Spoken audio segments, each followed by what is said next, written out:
बसपा के national coordinator Akash Anand ने बखरा में सभी राजनीतिक पार्टियों को लिया आड़े हाथों पर। कहा कि बसपा पूंजीपतियों से नहीं लेती चंदा, बसपा मैनिफेस्टो नहीं काम पर करती है विश्वास।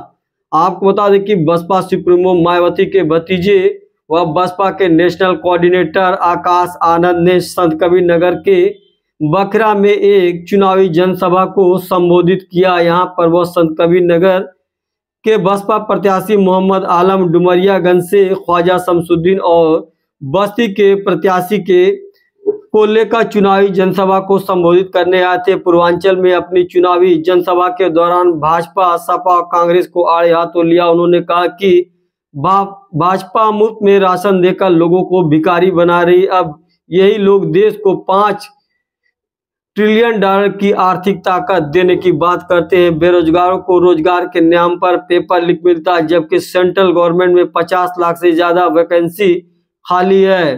कांग्रेस को कटघरे में खड़े करते हुए कहा कि 60 साल तक सत्ता मिली लेकिन बाबा साहब को भारत रत्न देने से मना कर दिया। सपा पर कटाक्ष करते हुए कहा कि लाल टोपी वाले चुनाव में जनता को टोपी पहना कर चले जाते हैं, इनसे सावधान रहने की जरूरत है। उन्होंने कहा कि बसपा अपना मैनिफेस्टो जारी नहीं करती, वह विकास के काम में विश्वास रखती। आगे कहा कि अगर आप से कोई वोट मांगने आए तो उनसे 3 सवाल पूछिएगा।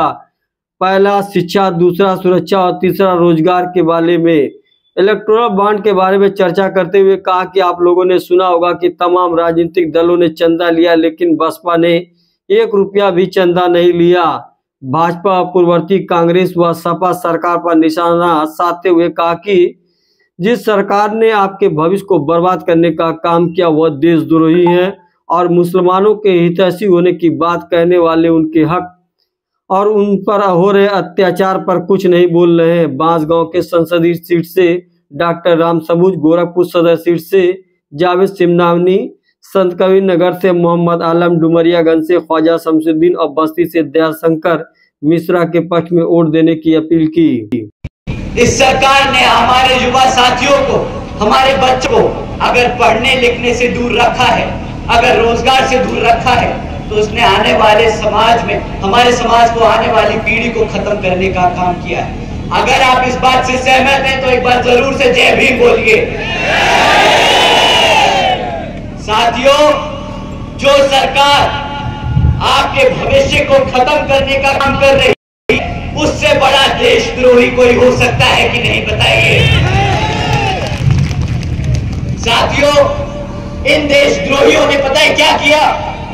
इन्होंने बोला कि अगर ये लोग हमसे सवाल करेंगे रोजगार, शिक्षा पे, तो हमारी सत्ता खतरे में आ जाएगी, तो इनको हम फ्री में राशन देंगे। और ये बड़े चौड़ के बोलते हैं, मंच से बड़े चौड़ के बोलते हैं कि 80 करोड़ भारत की जनता को मुफ्त में राशन देने का काम किया। इन मूर्खों से कोई पूछे कि अगर 140 करोड़ की भारत की जनता में से अगर तुमने 80 करोड़ जनता को भिखारी बना दिया, तो कहां से तुम 5 ट्रिलियन डॉलर की इकोनॉमी बनाने की बात करते हो?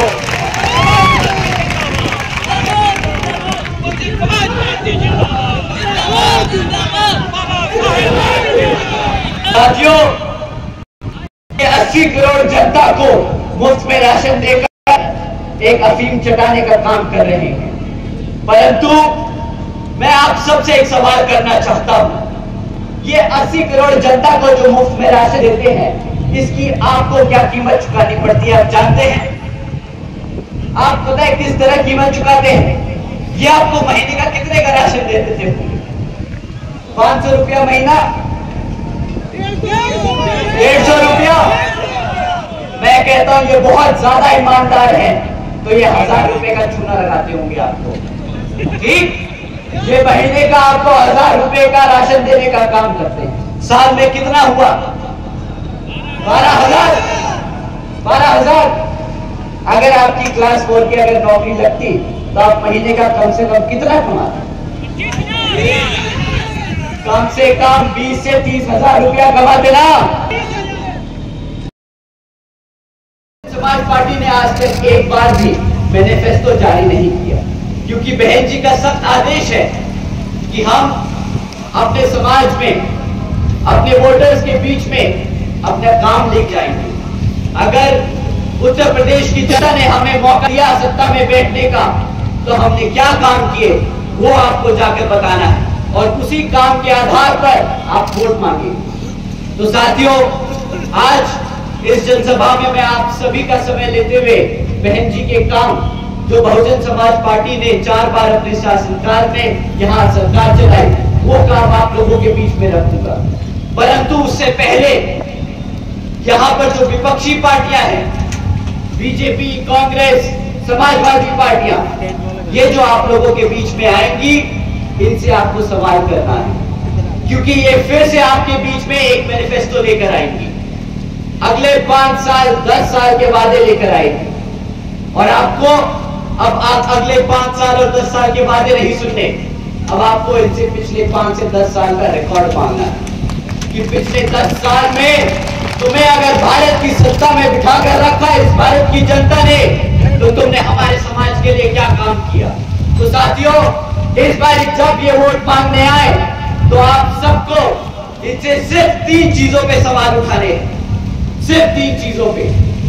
इलेक्शन कमीशन हमें मना करता है कि आप जाति धर्म के आधार पर वोट नहीं मांगेंगे, तो मैं आप लोगों से 3 मुद्दों के बारे में बात करूंगा, क्योंकि इलेक्शन कमीशन शायद बहुजन समाज पार्टी पे तो रूल अप्लाई करता है, पर हमारी भारतीय जनता पार्टी पर रूल अप्लाई नहीं करता।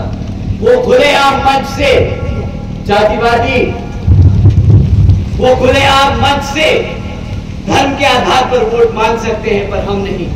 तो हम उनसे 3 मुद्दों पे सवाल करेंगे। शिक्षा के बारे में सवाल करेंगे, हमारी सुरक्षा के बारे में सवाल करेंगे और हमारे युवा साथियों के रोजगार के बारे में सवाल करेंगे। साथियों, शिक्षा से शुरू करते हैं।